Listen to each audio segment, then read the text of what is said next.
ದೇಶವಾಸಿಗಳಿಗೆ ಮತ್ತೆ ಸಿಲಿಂಡರ್ ಬೆಲೆಯ ಏರಿಕೆಯ ಶಾಕ್ ಸಿಗ್ತಾ ಇದೆ. ಗೃಹ ಬಳಕೆ ಸಿಲಿಂಡರ್ ಬೆಲೆ ಈ ಬಾರಿ ಏರಿಕೆ ಆಗಿರೋದು 29 ರೂಪಾಯಿಯಷ್ಟು ಒಂದೇ ಸಲಕ್ಕೆ ಕೇಂದ್ರ ಸರ್ಕಾರ ಏರಿಕೆ ಮಾಡಿದೆ. 14.2 ಕೆಜಿ ಗೃಹ ಬಳಕೆಯ ಸಿಲಿಂಡರ್ ದರದಲ್ಲಿ ಕಳೆದ 3 ತಿಂಗಳಲ್ಲಿ ಎರಡನೇ ಸಲದ ಹೈಕ್ ಇದು. ಲಾಸ್ಟ್ ಟೈಮ್ 60 ರೂಪಾಯಿ ಏರಿಕೆ ಆಗಿದ್ದು ನಿಮಗೆ ನೆನಪಿರಬಹುದು. ಈ ಸಲ 29 ರೂಪಾಯಿ. ಅಲ್ಲಿಗೆ 2 ತಿಂಗಳ ಅವಧಿಯಲ್ಲಿ ಆಲ್ಮೋಸ್ಟ್ 89 ರೂಪಾಯಿಯಷ್ಟು ಏರಿಕೆ ಆದಂಗೆ ಆಯಿತು. 2 ತಿಂಗಳ ಅವಧಿಯಲ್ಲಿ 89 ರೂಪಾಯಿ.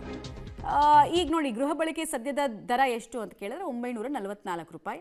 ಈ ಹಿಂದೆ 915, 20 ಆಸುಪಾಸಿನಲ್ಲಿ ಗೃಹ ಬಳಕೆ ಸಿಲಿಂಡರ್ ದರ ಇರ್ತಾ ಇತ್ತು. ಈಗ 944 ರೂಪಾಯಿಗೆ ಜಿಗಿದಿದೆ. 1,000 ರೂಪಾಯಿಯ ಗಡಿಗೆ ಬಂದು ಈ ಮೂಲಕ ಗೃಹ ಬಳಕೆ ಸಿಲಿಂಡರ್ ಬೆಲೆ ಕೂಡ ತಲುಪ್ತಾ ಇದೆ. ಪೆಟ್ರೋಲ್, ಡೀಸೆಲ್ ಮತ್ತು ಸಿಲಿಂಡರ್ ಬೆಲೆ ದುಬಾರಿ ಆಗೋದು ಮುಂದುವರಿತಾ ಇದೆ. ಕೇಳಿದ್ರೆ ತೈಲ ಕಂಪನಿಗಳಿಗೆ ನಷ್ಟವನ್ನು ಸರಿದೂಗಿಸೋದಕ್ಕೆ ಬೇರೆ ಯಾವುದೇ ಮಾರ್ಗೋಪಾಯಗಳು ಇಲ್ಲ ಅನ್ನೋದನ್ನು ಸರ್ಕಾರ ಹೇಳ್ತಾ ಇದೆ. ಬಟ್ ಬರೆ ಮಾತ್ರ ಜನಸಾಮಾನ್ಯರಿಗೆ ಬೀಳ್ತಾ ಇದೆ. ಜನರ ಸಂಬಳ ಏರಿಕೆ ಆಗ್ತಾ ಇಲ್ಲ, ಬಟ್ ಖರ್ಚಿನ ಮೂಲಗಳು ಮಾತ್ರ ಜಾಸ್ತಿ ಆಗ್ತಾ ಇರೋದು ಜನರಿಗೂ ಕೂಡ ಬೇಸರವನ್ನು ತರಿಸಿದೆ. ಬಟ್ ಏನು ಮಾಡೋದಕ್ಕಾಗಲ್ಲ. ಜಾಗತಿಕವಾಗಿ ಯುದ್ಧದ ಪರಿಸ್ಥಿತಿ ಇದೆ. ಮಧ್ಯಪ್ರಾಚ್ಯದ ಬಿಕ್ಕಟ್ಟು ಪರಿಹಾರವಾಗುವಂತಹ ಯಾವುದೇ ಮುನ್ಸೂಚನೆಗಳು ಕೂಡ ಸಿಗ್ತಾ ಇಲ್ಲ. ಸೊ ಬೆಲೆ ಏರಿಕೆ ಬಿಟ್ಟರೆ ಬೇರೆ ಆಯ್ಕೆ ಇರಲಿಲ್ಲ ನಮ್ಮ ಬಳಿ ಅನ್ನೋದು ಕೇಂದ್ರ ಸರ್ಕಾರದ ವಾದ ಆಗ್ತಾ ಇದೆ.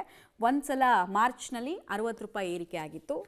ಈಗ ಜೂನ್ನಲ್ಲಿ ನಾವು 29 ರೂಪಾಯಿ ಏರಿಕೆಯನ್ನು ನೋಡ್ತಾ ಇದ್ದೀವಿ. ಸೊ 2 ತಿಂಗಳಲ್ಲಿ 89 ರೂಪಾಯಿ ಏರಿಕೆ ಆದಂಗೆ ಆಗ್ತಾ ಇದೆ. ಒಂದೇ ಗೃಹ ಬಳಕೆ ಸಿಲಿಂಡರ್ ಒಂದರ ಬೆಲೆನಲ್ಲೇ. ಕಮರ್ಷಿಯಲ್ ಗ್ಯಾಸ್ ಸಿಲಿಂಡರ್ ಬೆಲೆ ನಿಮಗೆ ಗೊತ್ತಿದೆ. ಲಾಸ್ಟ್ ಟೈಮ್ ಇತಿಹಾಸದಲ್ಲೇ ಫಾರ್ ದ ಫಸ್ಟ್ ಟೈಮ್ 900 ರೂಪಾಯಿ ಚಿಲ್ಲರೆಯಷ್ಟು ಒಂದೇ ಸಲಕ್ಕೆ ಏರಿಕೆ ಮಾಡಿದರು.